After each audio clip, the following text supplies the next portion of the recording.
Hi friends, வணக்கம். என் பேர் Abhi. Welcome to Indian recipes Tamil. நம்ம இன்னைக்கு சட்டுன்னு செய்யக்கூடிய 1 மினிட் கார சட்னி எப்படி பண்ணுறதுன்னு பார்க்க போகிறோம். இது செய்கிறது ரொம்ப ஈஸி. இதோட டெக்ஸ்சர் கலர்லாம் பார்க்குறதுக்கே ரொம்ப அட்ராக்டிவாக இருக்குல்ல. அதே போல் டேஸ்ட்டும் ரொம்பவே சூப்பராக இருக்கும்.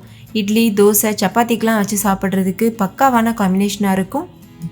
இந்த சட்னியோட ஸ்பெஷாலிட்டியே சீக்கிரமாக செய்கிறது தான். ஃபஸ்ட் இந்த ரெசிபி பண்ணுறதுக்கு ஒரு மிக்சி ஜாரில் 2 பெரிய சைஸ் வெங்காயத்தை சின்ன சின்னதாக கட் பண்ணிவிட்டு சேர்த்துக்கோங்க. இது கூடவே ஒரு கைப்பிடி பூண்டு பற்கள் சேர்த்துக்கோங்க. பூண்டை நீங்கள் தோலோடு கூட சேர்க்கலாம், இல்லை தோல் உரிக்காமலும் சேர்க்கலாம். கூடவே ஒரு சின்ன நெல்லிக்காய் அளவுக்கு புளி சேர்த்துக்கோங்க. புளியில் கொட்டை அதுக்கப்புறம் மண்ணெல்லாம் இல்லாத மாதிரி பார்த்துக்கோங்க. தேவையான அளவு உப்பு சேர்த்துக்கோங்க.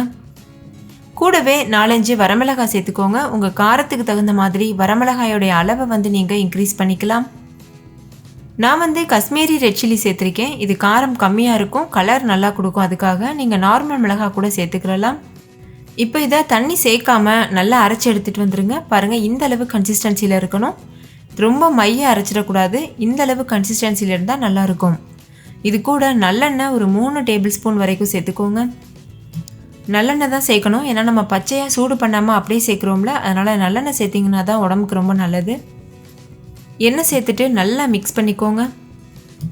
இதை நீங்கள் சைடிஷாக மட்டும் இல்லை, நம்ம மசாலா தோசைலாம் ப்ரிப்பேர் பண்ணும்போது தோசை மேலே தடவுற அந்த சட்னி இருக்குல்ல, ரெட் சட்னி, அதுவாக கூட யூஸ் பண்ணலாம். ஈவன் இதை நீங்கள் சாதத்து கூட வச்சு சாப்பிட்லாம். ஒயிட் ரைஸில் லேசாக இது சேர்த்துட்டு கொஞ்சமாக எண்ணெய் ஊற்றி பிசைஞ்சு சாப்பிட்டோன்னா ரொம்ப சூப்பராக இருக்கும். அவ்வளோதான் ஃப்ரெண்ட்ஸ், நம்மளோட டேஸ்டியான 1 மினிட் சட்னி சூப்பராக தயாராகிருச்சு. இதை நீங்கள் ஒரு டைம் செஞ்சு பாருங்கள். அதுக்கப்புறம் எப்போதுமே இந்த சட்னி தான் ப்ரிப்பேர் பண்ணுவீங்க. இதை நம்ம தாளிக்கலை, சூடு பண்ணல அப்படின்னு சொல்லி நீங்கள் கவலைப்பட தேவையில்லை. டேஸ்ட் ரொம்ப சூப்பராக இருக்கும். இந்த ரெசிபியை நீங்கள் வீட்டில் ட்ரை பண்ணி பாருங்கள். எப்படி இருந்ததுன்னு கமெண்ட்டில் ஷேர் பண்ண மறந்துடாதீங்க. வீடியோ பிடிச்சிருந்தா லைக் பண்ணுங்கள், உங்கள் ஃப்ரெண்ட்ஸ் கூட ஷேர் பண்ணுங்கள். நம்ம சேனல் இந்தியன் ரெசிபீஸ் தமிழை சப்ஸ்கிரைப் பண்ணிக்கோங்க. தேங்க்யூ, பாய்.